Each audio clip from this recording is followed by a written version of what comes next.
उपराष्ट्रपति जगदीप धनखड़ ने supreme court को लेकर के दिए अपने बयान की आलोचना के बीच एक बार फिर से खुल करके अपनी राय जाहिर की है और जो लोग लगातार उपराष्ट्रपति जगदीप धनखड़ की बयानों की आलोचना कर रहे थे उन्हें भी करारा पलटवार किया है।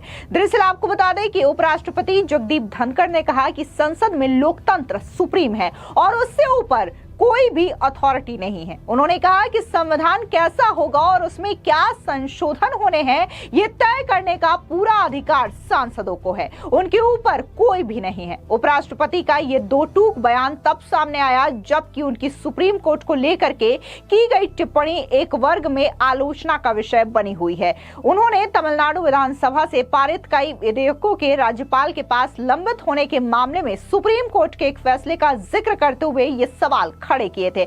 आपको बता दें कि न सिर्फ उपराष्ट्रपति जगदीप धनखड़ बल्कि बीजेपी के सांसद निशिकांत दुबे की ओर से भी सुप्रीम कोर्ट और सीजीआई को लेकर के टिप्पणी की गई थी, जिसके बाद से ही देश का सियासी मिजाज काफी ज्यादा गर्म है और तमाम विपक्षी जो दल है वो निशिकांत दुबे और उपराष्ट्रपति जगदीप धनखड़ के इन बयानों की आलोचना कर रहे हैं। आपको बता दें इतना ही नहीं, बीजेपी के सांसद निशिकांत दुबे के खिलाफ तो बाकायदा सुप्रीम कोर्ट में याचिका दायर की जा रही है कि उनके खिलाफ अवमानना के तहत कार्रवाई की जाए। ऐसे में एक बार फिर से देश के उपराष्ट्रपति जगदीप धनखड़ ने दिल्ली यूनिवर्सिटी में एक प्रोग्राम के दौरान ये कहा कि संसद ही सबसे सुप्रीम है। दरअसल उपराष्ट्रपति जगदीप धनखड़ ने कहा कि आपातकाल लगाने वाली प्रधानमंत्री को 1977 में जवाबदेह ठहराया गया था, इसलिए इस बारे में कोई संदेह नहीं होना चाहिए। लोकतंत्र में संसद सुप्रीम है, निर्वाचित प्रतिनिधि तय करते हैं कि संविधान कैसा होगा, उनके ऊपर कोई अथॉरिटी नहीं हो सकती।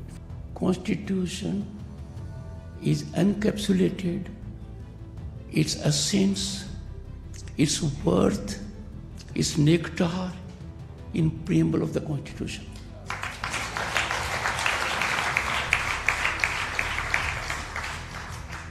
And what does it say? We the people of India. The supreme power is with them. No one is above the people of India. And we the people of India under the Constitution have chosen to reflect their aspirations, their desire, their will through their public representatives. And they hold these representatives accountable, severely accountable on occasions through elections. A prime minister who imposed emergency was held accountable in 1977. And therefore, let there be no doubt about it. Constitution is for the people and its repository of safeguarding it is that of elected representatives. They are the ultimate masters as to what constitutional content will be. For any democracy, every citizen has a pivotal role. I find it inconceivably intriguing that some have recently reflected that constitutional offices can be ceremonial or ornamental. Nothing can be far distanced from a wrong understanding of role of everyone in this country, constitutional functionary or a citizen. According to me, a citizen is supreme because a nation and democracy are built by citizens. Every one of them has a role. The soul of democracy resides and pulsates in every citizen. Democracy will blossom. Its values will get heightened when citizen is alert, citizen contributes. And what citizen contributes, there is no substitution of that.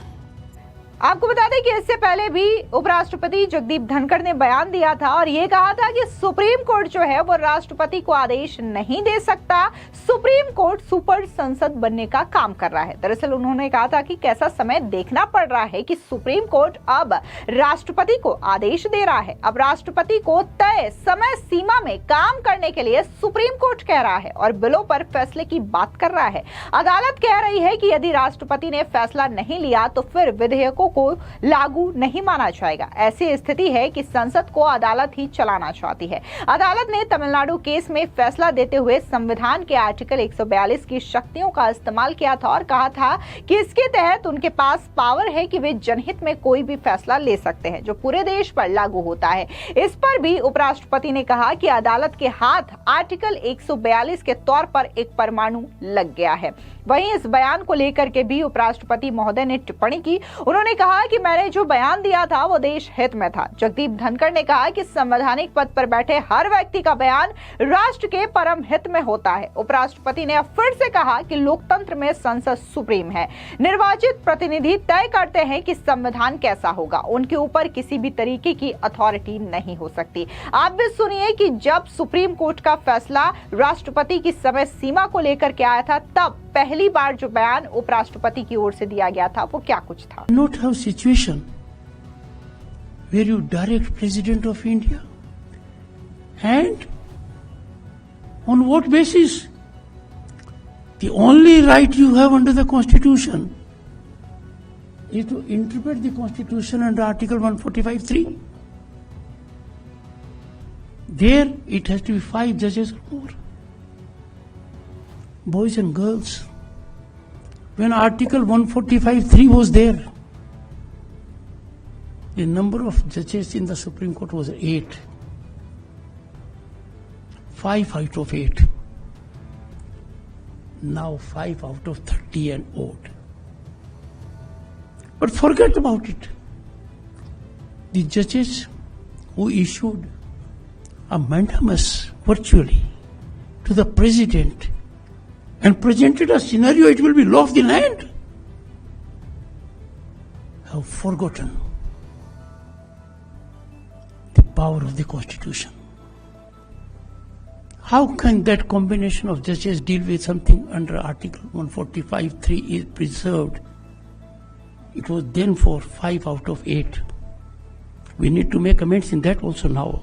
5 out of 8 would mean interpretation will be by majority. Well, 5 constitutes more than majority in 8. But leave that aside. Article 142.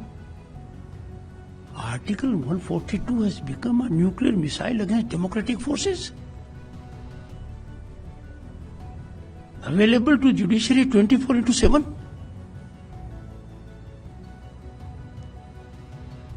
Boys and girls, why I am talking to you?